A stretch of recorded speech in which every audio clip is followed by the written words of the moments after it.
Do you want to know how you can start a new direct message using Otter AI? If yes, then this video is for you. Hello and welcome to AI Basics. It's your host back again with yet another interesting tutorial video.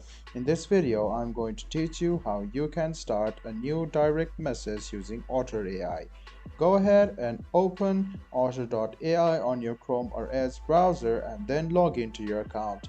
On the left hand side, you can see direct messages. Go ahead and click add or this plus button and write down your email which you want to set the direct message. Go ahead and click on it. Wait for a while and you can click record and share.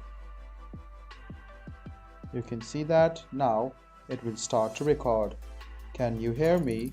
I'm starting a record call with you and then you can listen to it once again as I'm going to share this file with you.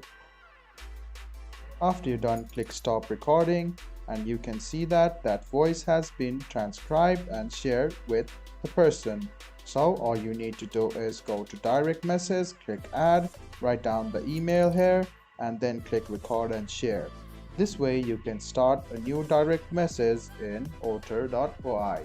I hope this video was helpful for you. If you still have any kind of confusion, please do mention us on the comment section down below.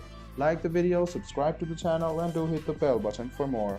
Hope to see you in the next video as well. Until then, goodbye, take care and make sure you enjoy.